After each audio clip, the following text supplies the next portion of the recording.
Hello all, this is part second of the IVC. In the last video, we discussed up to the Great Bath and its architecture. Now, in the second part, we will be discussing about the relations with distant land and how did they come to know about the social differences that were present in the society, and then finally about the decline of the society and such other things. So, let's just start our topic, okay? So first of all, let's see about how did archaeologists find about the social differences within the society. Okay, tracking social differences. Tracking social differences.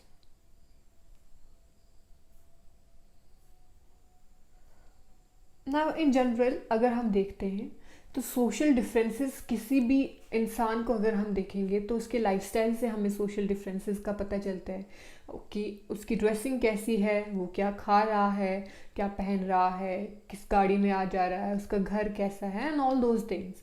So likewise यहाँ पे अब हम एक उस image में वापस तो नहीं जा सकते थे, बट जो भी इमेजेस बची हुई उसके हिसाब से हम ये अंदाज़ा लगा सकते थे कि उस वक्त जो है कितने सोशल डिफरेंसेस लोगों में रहे होंगे. तो आर्कियोलॉजिस्ट ने सोशल डिफरेंसेस दो चीज़ों के बेसिस पे जो है उन लोगों ने ट्रेस किए. पहला आ जाता है बरियल्स, ठीक है, and second is the artefacts. It's very simple कि बरियल्स से किस तरीके से उनको सोशल डिफरेंसेस का पता चला कि पहले ये प्रैक्टिस होती थी कि जब भी एक इंसान जो है जब उसको क्रीमेट करते थे तो उसके साथ उसकी आफ्टर लाइफ के लिए कुछ चीज़ें जो है वो डाल दी जाती थी, ठीक है, राइट.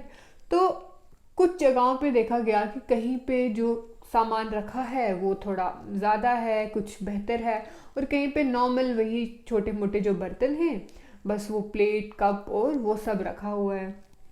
तो उससे सिंपल उनको पता चला कि हाँ there was a upper class and lower class, but generally क्या है बहुत ज़्यादा सोशल डिफरेंसेस जो थे हड़प्पा में नहीं थे. अगेन आर्टिफैक्ट्स में कैसे पता चला कि लोग जो है कुछ लोग लग्जूरियस आइटम्स जो है वो यूज़ कर रहे हैं, और काफ़ी जगह जो है मतलब बिल्कुल लग्जूरियस आइटम्स जो है वो उनका बिल्कुल ट्रेस ही नहीं है. तो उससे भी पता चला कि इस एरिया के जो लोग थे वो मे बी थोड़े अपर क्लास के लोग थे, like they were rich, and other places जहाँ पे वो आइटम्स नहीं प्रेजेंट थी तो वहाँ पे लोगों के पास रिलेटिवली थोड़ा सा कम पैसा था. Okay, then finding about craft production. I think this topic is not so much relevant कि इसकी बहुत ज़्यादा डेप्थ में जाया जाए, इसलिए मैंने बहुत ज़्यादा एक्सप्लेन ना करते हुए, आई थिंक सिंपल है ये हम लोग खुद भी अंदाज़ा लगा सकते हैं, इसीलिए मैंने बहुत ज़्यादा इस टॉपिक के अंदर ना जाते हुए, टाइम वेस्ट ना करते हुए नेक्स्ट टॉपिक पे हम जा रहे हैं जो ज़्यादा इम्पॉर्टेंट है, फाइंडिंग अबाउट क्राफ्ट प्रोडक्शन. तो हमें पता होना चाहिए कि कौन कौन से सेंटर्स जो हैं वहाँ पे क्या सब जो है चल रहा था, ठीक है. Now there was this site Chanhu Daro. Okay, Chanhu Daro. Chanhu Daro जो है it was devoted to craft production. यहाँ पे बीड मेकिंग होती थी, शेल कटिंग होती थी, वेट मेकिंग होती थी, ठीक है. तो बीड मेकिंग हो रही है, शेल कटिंग हो रही है, और क्या है, वेट मेकिंग भी हो रही है, ठीक है. कुछ वेट्स बनाने अगर उन्होंने तो वो सब जो है वहाँ पे चुन्हू दारू में हो रहे हैं. This was famous for craft production, bead making, उसके बाद वेट्स मेकिंग और shell cutting.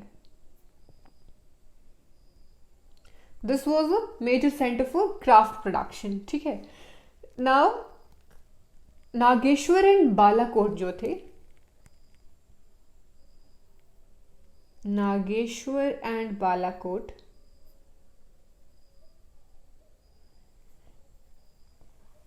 These were major centres for shell objects, including यहाँ पे बैंगल्स बनते थे, लैडल्स बनते थे और इनले बनते थे, ठीक है. तो नागेश्वर एंड बालाकोट जो है दीज वर फेमस फॉर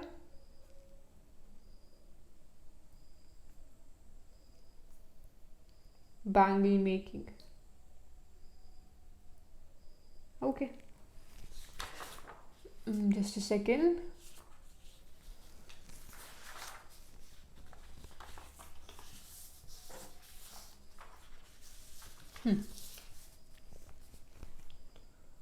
अब हम क्राफ्ट प्रोडक्शन की बात कर रहे तो आई थिंक कि बाकी जो मेजर साइट्स थी उनको भी हम इसी में इंक्लूड कर लेते हैं, जिससे हमारा टाइम जो है थोड़ा बच जाएगा. ठीक है ना. Rakhi Garhi is another famous site, and at present it is the largest IVC site in India. तो इंडिया की लार्जेस्ट IVC साइट जो है वो कौन सी है? राखी गढ़ी है. ठीक है, largest IVC site of India. Now Dholavira is very very important, since Dholavira जो है ये 40th इंडिया की 40th यूनेस्को हेरिटेज साइट्स में से 2021 में ही रामप्पा टेम्पल के बाद ढोलावीरा को 40th यूनेस्को हेरिटेज साइट जो है बना दिया गया है.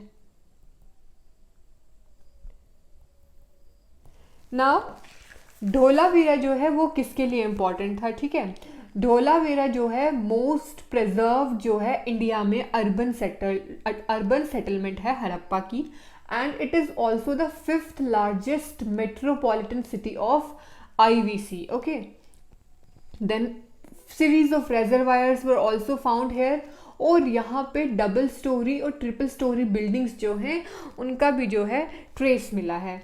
Then Dholavira again was a fortified city. ठीक है, Dholavira was a fortified city. इसके भी 2 पार्ट हैं, वहाँ पे अपर टाउन और लोअर टाउन था.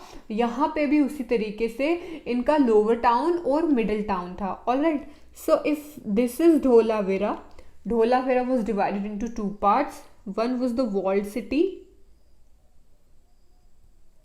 and the other was the cemetery.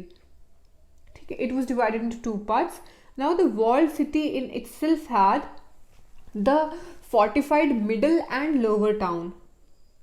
एक इनका fortified middle town था जो पूरी तरीके से जिसमें वॉल्स पूरा वो कवर करके रखा था, fortified था, और दूसरा इनका आ गया लोअर टाउन, और ये आ गई एक साइड में सेमेट्री. और ढोलावीरा जो है it was famous for reservoirs. Also हमने क्या देखा कि अर्बन सेटलमेंट है. ठीक है, one of the largest preserved urban settlement.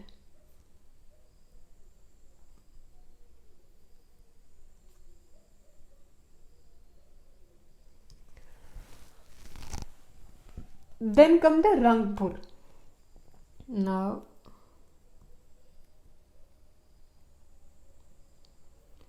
Rangpur is another major site of IVC. Rangpur was famous for black painted dishes.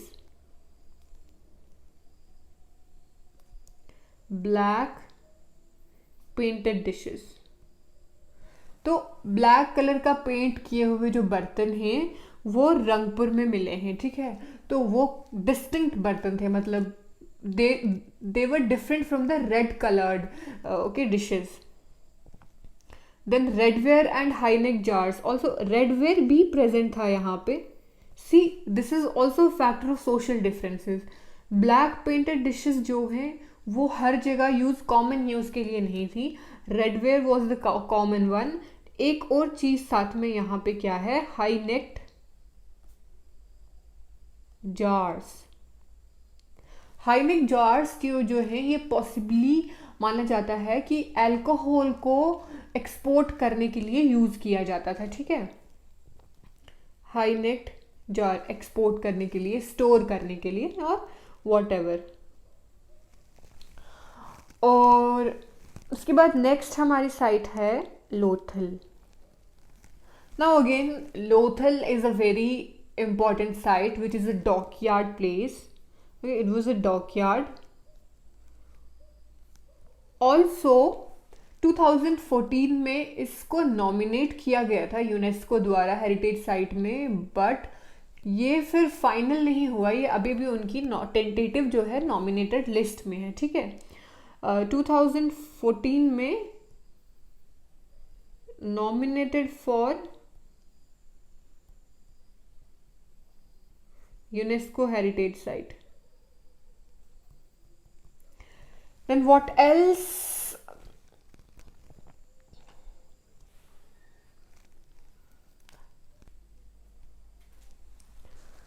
Then again Lothal जो है, it connected the city to an ancient course of the Sabarmati river on the trade route between Harappan cities in the Sindh and the peninsula of Saurashtra. तो जो लोथल है ये connect करता था एक ancient route से, एंशियंट कोर्स किसका? Of the Sabarmati river.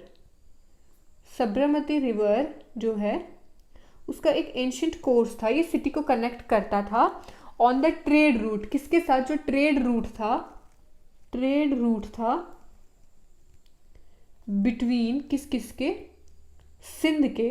Sindh और साथ में जो पेनिनसुलर पार्ट का सौराष्ट्र था।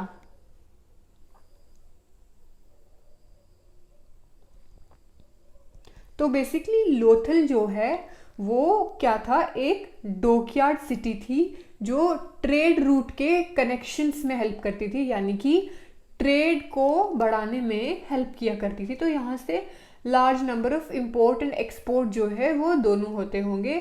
जितना भी पूरा आईवीसी का जो भी सेंटर्स थे जहाँ पे सारी की सारी प्रोडक्शन हो रही थी, सब यहाँ से आके फिर इसके रूट से जो है, ये भी एक मेजर रूट था जहाँ से सारे का सारा जो है ट्रेड का सिस्टम चल रहा था। Okay, then next comes Chanhu दारो।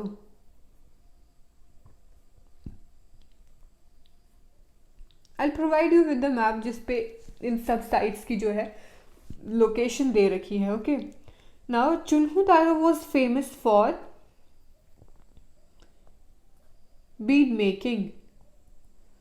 अगेन हमने पहले भी पढ़ा था, एक और साइट थी जो बीड मेकिंग के लिए फेमस थी। Coming back I show you.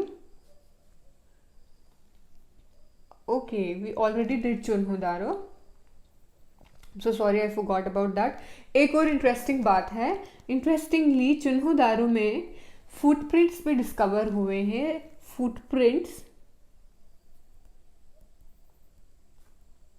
Of a dog chasing a cat.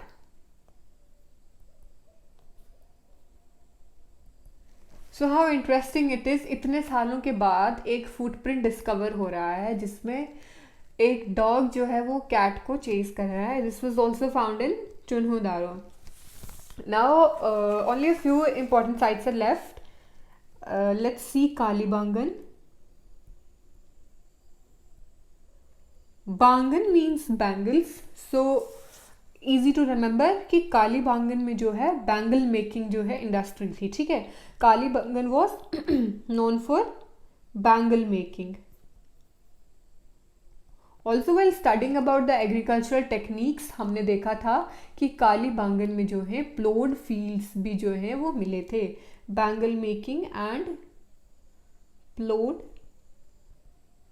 Fields. Then comes Banawali. Okay, Banawali, it was known for fire altars and terracotta plow.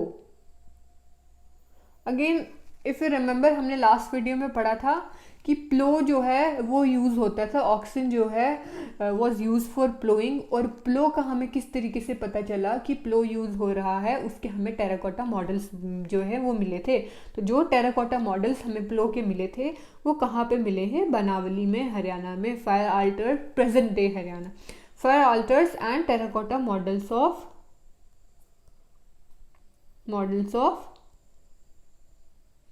Plough. Now, even Code DG, along with Chunhudaro, which we already did, was famous for cosmetics. The Harappan people also used lipsticks.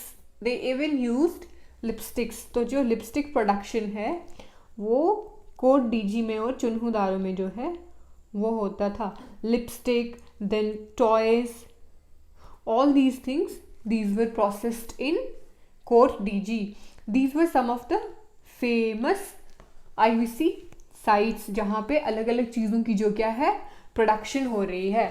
अब हमें क्या क्या चीज़ें जो हैं बाहर से हम ला रहे थे, इंपोर्ट कर रहे थे, उसके बारे में भी हम देख लेते हैं.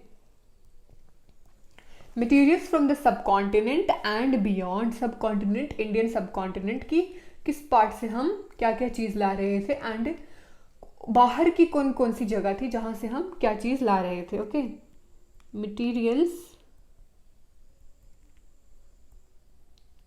From subcontinent and beyond.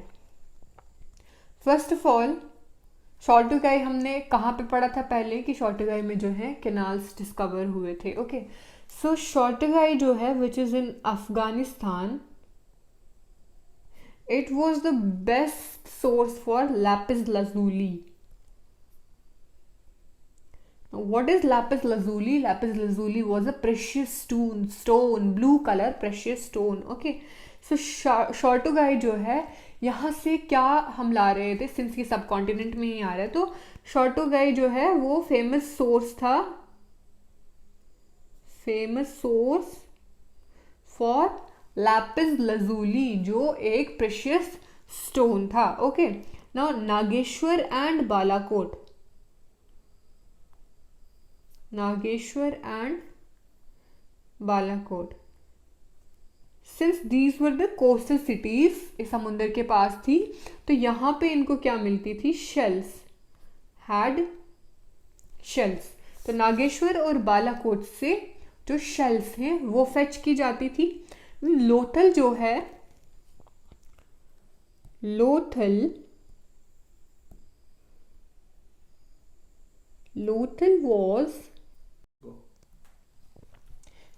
was near the source of carnelian. Now what is carnelian? Carnelian जो है ये सेमी प्रेशियस एक स्टोन था which was used in bead making. Semi precious stone. Now steatite जो है, स्टीटाइट एंड मेटल जो है वो इनको मिलता था राजस्थान से. ओके, अगर और प्रिसाइजली हम बात करें तो क्या था कि Harappans use to send expeditions और a group of people to the Khetri regions. ठीक है, तो एक्सपीडिशंस जो हैं these were sent to Khetri region, Khetri region of Rajasthan, जहां से इनको क्या मिलता था, कॉपर मिलता था. Okay, copper. नाउ अगेन यहाँ पे इस रीजन में there was also a culture which was called Ganeshwar Jodhpura culture. जो गणेश्वर जोधपुरा कल्चर के जो लोग हैं ये प्रोवाइड करते थे, ये सप्लायर्स थे, किसके, suppliers of copper two Harappans. और जो गोल्ड है वो कहाँ से लाते थे, ये साउथ इंडिया से, गोल्ड साउथ इंडिया से. तो हमने देखा कि गोल्ड जो है वो नोन टू हड़प्पन्स, कॉपर जो है it was known to Harappans but not iron. Remember, iron was not present in Harappan valley civilisation. Okay, so briefly ऊपर से हम रिवाइज कर लेते हैं. ठीक है, तो लैपिस lazuli जो है it was a precious stone, जो कहाँ से ये लोग लाते थे, शॉर्टुगाई से लाते थे. Shortugai is in Afghanistan. Then Nageshwar and Balakot, these were near Gujarat. They had shells, तो यहाँ से इनको क्या मिलता था, शेल्स मिलता था। देन लोथल जो है, Lothal it was near the source of carnelian, ठीक है। लोथल जो है डॉकयार्ड भी था, हमने अभी पहले ही पढ़ा है। तो trade route, already trade routes के लिए फेमस था, but Lothal was also near the source of carnelian. तो carnelian is a semi precious stone which is used in bead making. तो लोथल से कार्निलियन इनको मिल रहा था। And steatite and metal, steatite and metal जो है इनको राजस्थान से मिल रहा था, पर्टिकुलरली खेतरी रीजन से जो है कॉपर जो है हड़प्पन्स लेकर जाते थे। तो जो गणेश्वर जोधपुरा कल्चर के लोग थे ये खुद जाकर हड़प्पा में सेल नहीं करते थे, but Harappan people they use to send their expeditions और a group of people to this area to Khetri region. Ganeshwar Jodhpura culture was in the Khetri region. ये लोग यहाँ पर आते थे और यहाँ के जो लोग थे, इस कल्चर के जो लोग थे वो सप्लायर्स थे कॉपर के to people of Harappa. And gold जो है वो इन लोगों को साउथ इंडिया से मिलता था। अब ये तो बात होगी सब कॉन्टिनेंट की। अब हम किसके बारे में बात करते हैं, डिस्टेंट लैंड्स के बारे में, मतलब फॉरेन जहाँ से भी जो इनका इंटरनेशनल ट्रेड था उसके बारे में। Okay, contact with distant land.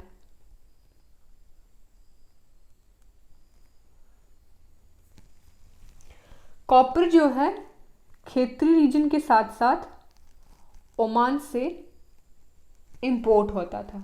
India में खेतरी रीजन से मिलता था, बट मे बी वो इन एडिक्वेट क्वांटिटी में होगा।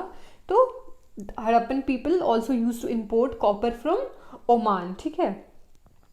अ black colour vessel of Harappan जो है वो ओमान में इन लोगों को मिला है।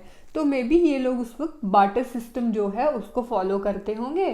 तो वहाँ पे वो कुछ उनके लिए लेकर जाते होंगे और उसके बदले में जो है कॉपर जो है वो मिलते हैं। अब ये पता कैसे चला कि ओमान से जो है कॉपर जो है वो इंपोर्ट हो रहा है।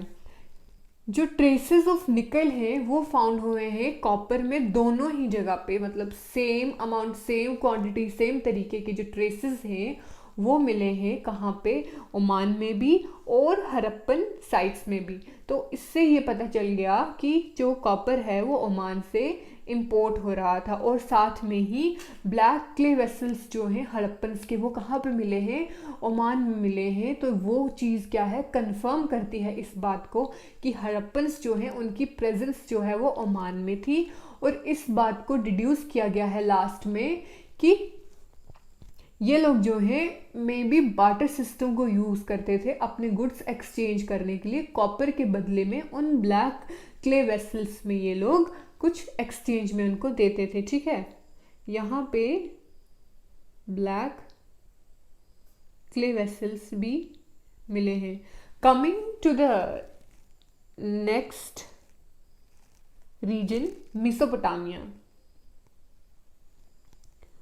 मेसोपोटामिया के साथ भी इन लोगों के बहुत अच्छे रिलेशन थे, जिसका जो मेंशन है वो मेलुहा जो है, मेसोपोटामियन जो टेक्स्ट्स हैं उनमें जो है ऑलरेडी हुआ है हमारे हड़प्पन्स का, for procuring carnelian, lapis lazuli, gold और कॉपर। तो कार्निलियन, लैपिस लजुली, गोल्ड और कॉपर जो है ये सब मेसोपोटामिया से जो है एक्सचेंज ये किया जाता था, ठीक है।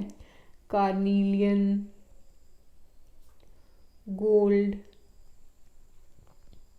carnelian, gold, and then again what else, lapis lazuli and copper।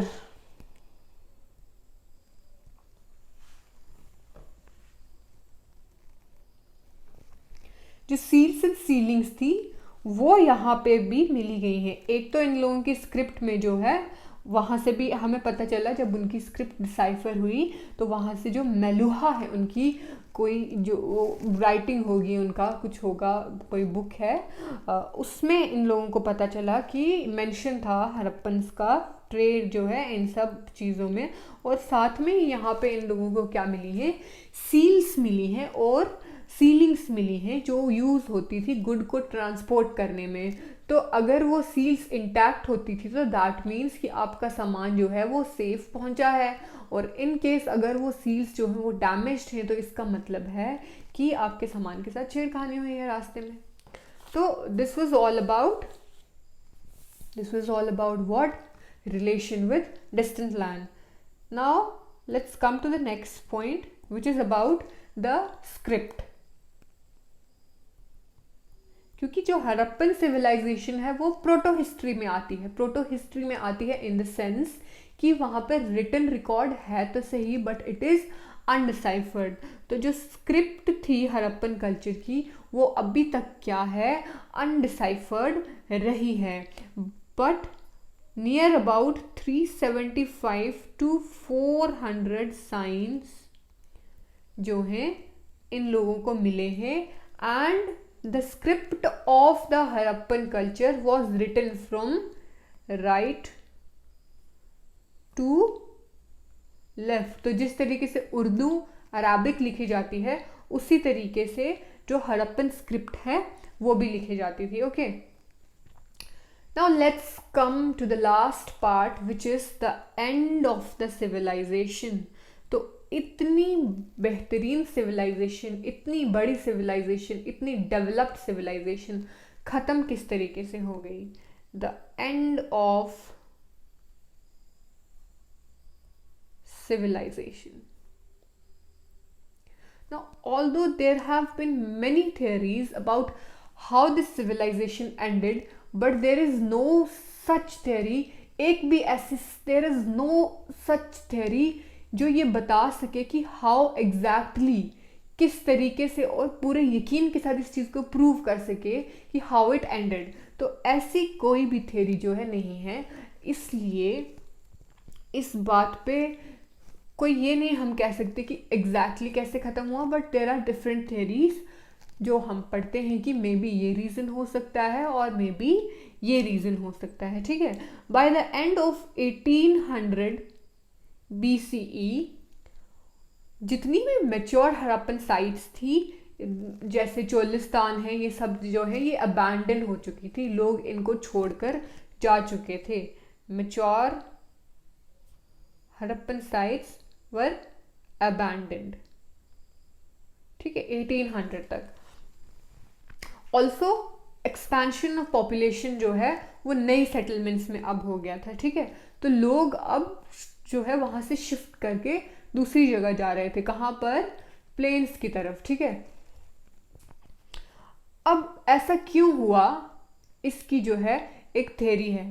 सबसे पहले क्लाइमेट चेंज की वजह से,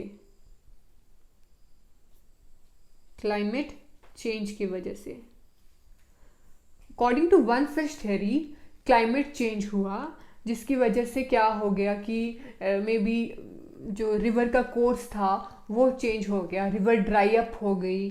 तो लोगों का अब सिंस इंडस वैली सिविलाइजेशन है जो पूरे का पूरा वो इंडस रिवर की साइड पे थी, तो रिवर्स ही अगर ड्राई अप हो जाएंगी तो उन लोगों को वहाँ से क्या करना पड़ेगा, माइग्रेट करना पड़ेगा। ठीक है, तो क्लाइमेट चेंज की वजह से तो, और इन लोगों ने बोला कि शायद फ्लडिंग की वजह से हो गया। ठीक है, फ्लड्स आए, क्लाइमेट चेंज हुआ, बहुत सारी फ्लडिंग हुई और उसकी वजह से लोगों को वहाँ से निकलना पड़ा, पूरे का पूरा जो इनका सिविलाइजेशन था वो ख़राब हो गया। मे भी बहुत ज़्यादा डिफॉरेस्टेशन हुई तो उसकी वजह से ये सब हुआ।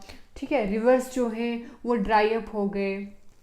बट अगर सोचने की बात यह है, ये सब थ्योरीज अपने आप में इसलिए फेल हो गई क्योंकि सिर्फ एक reason, it is not enough कि इतनी बड़ी सिविलाइजेशन जो है वो खुद में ख़त्म हो जाए। Okay, so beyond climate change theory there is another prominent theory which talks about the Aryan invasion theory. Okay, Aryan invasion theory. Later it was also rejected. Aryan invasion theory का क्यों बोला गया? क्योंकि कुछ जगहों पे जो है कुछ जो है इन लोगों को स्कल्स मिले हैं जो इंजर्ड थे और साथ में कुछ वेपन्स मिले हैं, तो वहाँ से इस बात को जो है वो थ्योरी बना लेगी कि मे बी एक आर्यन इन्वेजन हुई होगी, जिसकी वजह से उन लोगों ने इन सबको ख़त्म करके उसके बाद जो आर्यंस हैं वो रेस्ट ऑफ द इंडिया में सेटल हो गए और हड़प्पन जो सिविलाइजेशन है वो ख़त्म होगी। बट इसको भी जो है रिजेक्ट कर दिया गया, क्योंकि जो इन लोगों को वेपन्स मिले थे वो बहुत जगह पर नहीं मिले थे, they were only present at few places. तो सिर्फ कुछ जगह पे होने से इतना जो बड़ी इन्वेजन अगर होती तो वो हर काफ़ी सारी प्लेसेस पे होती, और उसी के बाद ही जो है इतनी बड़ी सिविलाइजेशन ख़त्म होती, क्योंकि इसका बहुत बड़ा एरिया था, अफ़गानिस्तान से लेके up till Gujarat. So it's such a big area, और जस्ट बिकॉज आपको कुछ जगह पर कुछ एविडेंस मिल रहे हैं ऑफ वॉरफेयर, तो वी कांट से कि किसी इन्वेजन की वजह से पूरी की पूरी सिविलाइजेशन जो है वो ख़त्म हो गई है, ठीक है।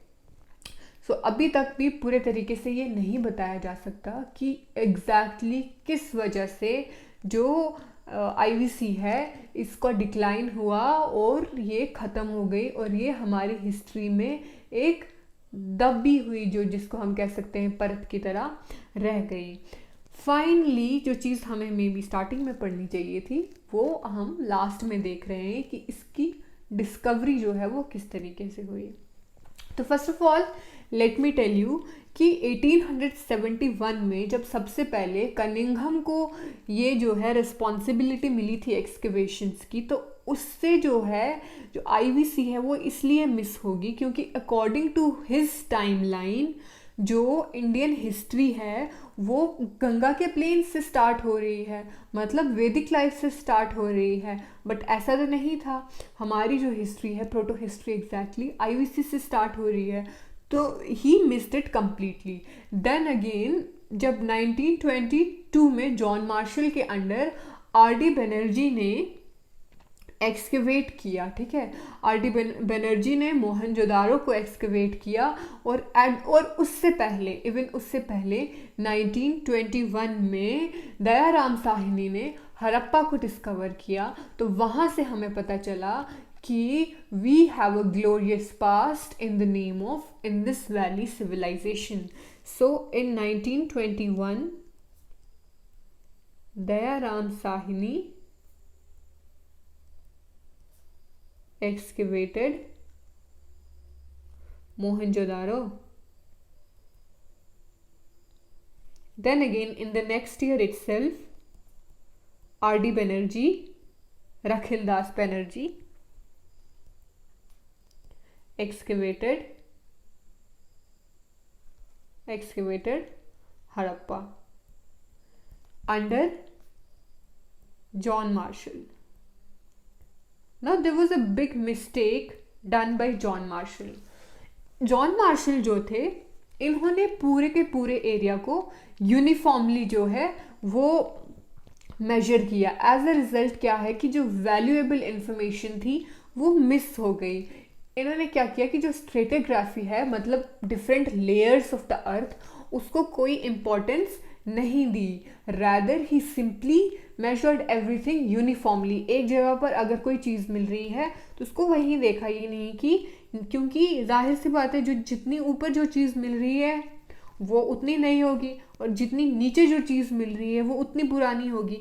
But he missed all this and उन्होंने यूनिफॉर्मली सब मेजर किया। अब जब एक्सकेवेशंस हो गई तो उसके बाद वी लॉस्ट द एविडेंस कि नीचे वाले लेयर्स में कितना पुराना था या क्या था। तो this was one blunder which was done by John Marshall, but still हम लोगों को अपने एक बहुत ही ग्लोरियस पास्ट के बारे में पता चला, which change the image of India in front of the entire world. So John Marshall, he measured uniformly and did not give importance to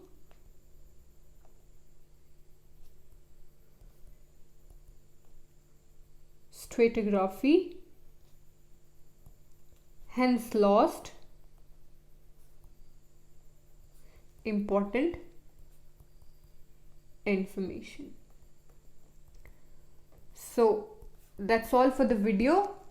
I'll make a next short video to sum up this entire thing. I hope you enjoyed the video. Thank you so much.